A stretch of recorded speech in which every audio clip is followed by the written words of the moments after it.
I don't know how to start this, but I'll try. My brother was in film club when we were in high school, and after lots of begging from him, I became a member. We were assigned once to make an animation.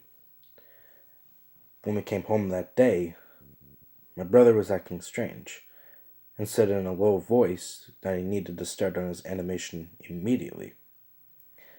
He went upstairs to his room without any further conversation. He stayed in his room for almost the entire week, leaving only to use the bathroom, to eat, and to go to school. I was worried, and so were our parents, but we decided to leave him alone. I still wonder to this day why we decided to do that. About 4 days before the animation was due, he was finished.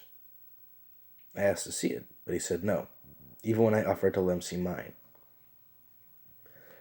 He said that it was a surprise for everyone in film club. Then he smiled at me. It was the creepiest smile that I've ever seen. The day that the animations were due eventually came. There were about 6 kids in the film club, including my brother and myself. And since we were asked the club director to do so, each of us brought a friend along. My brother asked to go last, saying that his was too long to show at the beginning. A lot of the animations were funny, and a few were abstract. My brother's animation was finally presented, and I was quivering with excitement and anticipation. The animation started with some static, which was cleared to a white screen. Everybody inched closer, seeing that the best was obviously saved for last. They were wrong. Everybody was wrong.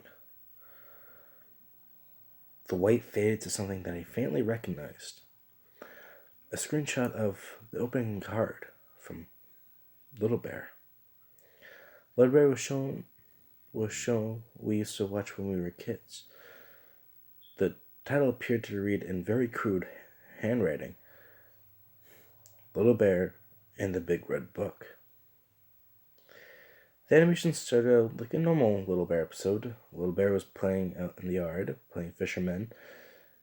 Then he stopped and said he wondered if Father Bear would like to go fishing the next day. He ran inside to ask. Father Bear was sitting at the table with a big red book open before him. Father Bear looked very sad and somewhat angry. Little Bear did not notice and asked Father Bear if they could go fishing tomorrow. Father Bear gave no response, but stood up and walked out of the house without a word. Little Bear looked disappointed for a second. He climbed into Father Bear's chair and began to read the book. A voice that wasn't Little Bear's or anyone's in the show, for that matter, started to read the disturbing poems. As the voice read on, Little Bear got more and more depressed looking. Everything except the book slowly faded to grayscale, and the voice became more high pitched. The club director tried to turn off the projector, but it wouldn't turn off. Suddenly, everything stopped, and it cut to Mother Bear and tucking in Little Bear into bed. Little Bear looked extremely shocked with a blank expression. He was staring at the screen as if we knew we were watching him. His eyes were extremely bloodshot and his fur all mangled. The whole scene, except for Mother Bear and Little Bear, was drawn in great detail, like an oil painting. Mother Bear turned out the light and left the room. Little Bear started to sing slowly as the room increased in darkness. My body lies over the ocean. My body lies over the sea. My body lies over the ocean. Oh, bring back my body to me. A pair of red eyes appeared above Little Bear, and a terrifying laugh played. What looked like some monstrosity of a creature jumped onto Little Bear, and the entire Screen cut to white. A montage of different scenes of running water appeared. The little boy's voice, joined by my brothers, were singing the same song Little Bear was singing, but with the added lyrics, "Bring back my Bonnie, bring back my Bonnie, bring back my Bonnie to me, to me.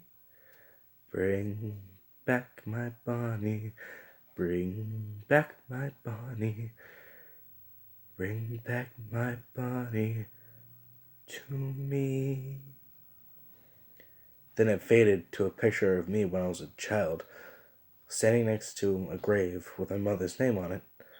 A picture of her was attached to the gravestone, and just so you all know, my mother is still very much alive to this day. The screen cut to black, and the projector finally turned off.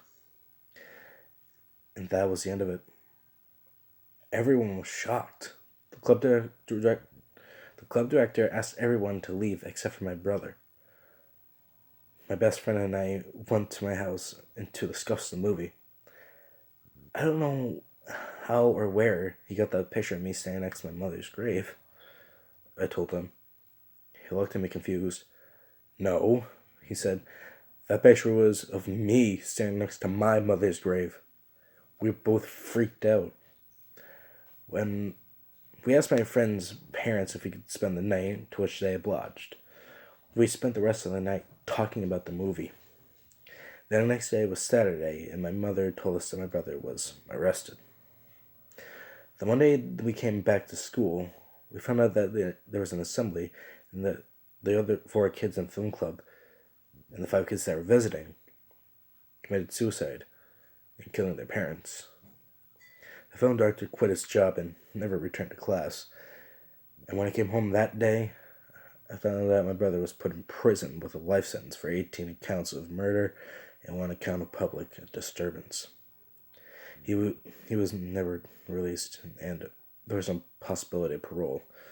He was tried as an adult. I decided to keep this secret for so long, but now I'm afraid. I needed to tell someone. Someone somehow found my brother's animation and put it on a file sharing website under the title Little Bear and the Big Red Book, Never Before Seen Episode, in some sick hope that it will traumatize some little children. I've contacted the website and asked the administrators to take it down. I'm currently waiting for the reply. Thank you for taking your time to read this.